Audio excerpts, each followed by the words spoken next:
유기의 외환시장 이야기. 안녕하세요. 유기입니다. 냉탕과 온탕을 넘나들었던 지난주 환율만큼이나 이번 주 날씨가 쌀쌀해진다고 합니다. 뜬금없는 비유죠. 가끔은 뜻하지 않는 상황이 갑자기 비교되기도 합니다. 쌀쌀한데 감기 조심하시고요. 이번 주 외환시장 살펴보겠습니다. 지난주 외환시장은 증시에서의 외국인 동향이 중요하다고 말씀드렸는데 역시나 외국인 순매도 움직임이 환율을 1470원대 위로 끌어올렸습니다. 그리고 1500원에 대한 두려움이 다가오는 순간 정부의 구두 개입과 한은 총재를 비롯한 경제 수장들의 모임에서 국민연금의 방어 개입을 언급하며 환율은 급 하락하게 되었습니다. 사실 60분 차트에서 3단 하락 디버전스 신호를 감지하면서 목요일 오후부터 하락할 수 있겠다 생각은 했었던 터였습니다. 그리고 그 신호를 확인하고 다음날 정부의 구두 개입과 당국의 조치 예고로 하락을 하는 것을 확인할 수 있었습니다. 이에 더해 한미관세 협상 결과를 정리한 팩트시트가 발표된 것도 어느 정도 하락에 영향이 있었다고 봐야겠습니다. 미국의 상황은 셧다운이 해제되었고 이제 미국 경제와 달러에 대해 제대로 된 해석이 가능해져 불확실성 해소의 분위기를 제공했습니다. 하지만 민간 고용지표가 좋지 않게 발표되면서 결국 12월 금리 인하에 대한 부정적인 시각이 커졌고 달러는 강세의 모습을 보였습니다. 그리고 엔화 역시 주초 다카이치의 확장적 재정정책 의지를 확인하면서 엔화는 155엔대를 넘어갔다 154엔대 중반으로 돌아와 있는 모습입니다. 이번 주는 핵심은 역시 간단해 보입니다. 국내 증시에서의 외국인 움직임 그리고 미국 셧다운 이후 발표될 경제지표의 해석, 이 해석이 12월 금리 결정에 어떤 방향을 지지할 것인지가 관건일 것 같습니다. 국내 증시에서 외국인은 연일 매도의 움직임을 멈추지 않고 있습니다. 결국은 미국 증시, 특히 기술주가 상승해야 국내 증시도 동반 상승을 할 것이고 이를 확인해야 외국인의 움직임이 매수로 돌아설 수 있겠다 싶은 생각입니다. 한 가지 고무적인 점은 주말 정부와 경제장수들과의 만남에서 국내 투자를 대폭 늘리겠다는 협의를 한 것이 향후 국내 증시에 대한 외국인의 동향이 돌아설 단초가 될 수도 있겠다 싶은 생각입니다.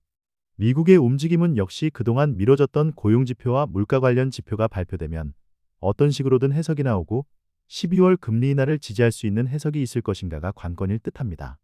셧다운 기간 동안 큰 폭의 불안을 보였던 고용지표가 실제 정부 데이터로는 긍정적인 해석으로 나온다면 그리고 물가 역시 안정적인 수치로 발표된다면 시장은 미국 경제는 괜찮다고 해석할 수 있을 것입니다. 솔직히 방향성 자체는 애매하긴 합니다. 고용이 나쁘게 나오면 금리를 내려야 할 테고 물가가 높게 나타난다면 금리를 동결해야 합니다.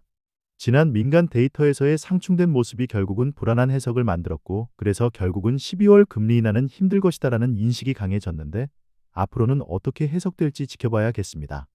일본은 다카이치의 확장적 재정정책과 일본 중앙은행과의 협의를 통해 추진하겠다는 모습이 엔화의 추가 약세 모습을 예상하게 합니다. 155엔대에서 공방을 벌이고 있는 엔화는 160엔까지도 염두에 두어야겠습니다. 원화는 지난 금요일 급락의 모습으로 마감했는데 이번 주 초 어떤 움직임이 나올지 지켜봐야겠습니다. 역시 앞서 이야기했던 것처럼 증시에서의 외국인 모습이 관건일 듯합니다. 지난 주말 미국 증시는 여전히 혼조세로 마감했다는 점, 그나마 기술주의 저가 매수세가 들어와서 일부 상승으로 마감한 모습이 국내 증시에서의 외국인 복귀를 기대할 수 있겠습니다. 그리고 월초 상승하는 환율을 보며 침묵했던 업체의 내고 물량들이 2주간 침묵했으니 이번 주는 나올 수 있겠다 싶고 1470원대의 고점을 확인하고 온 환율이라 어느 정도는 다시 조정을 받아야 할 시점이라는 생각으로 1430원대까지의 하락을 생각해 봅니다. 다만 엔화의 경우 여전히 위쪽으로 약세의 상승 요인이 많아 원화에 또 다른 반대 시그널이 될지 지켜봐야겠습니다. 이번 주 주간 경제 일정표입니다.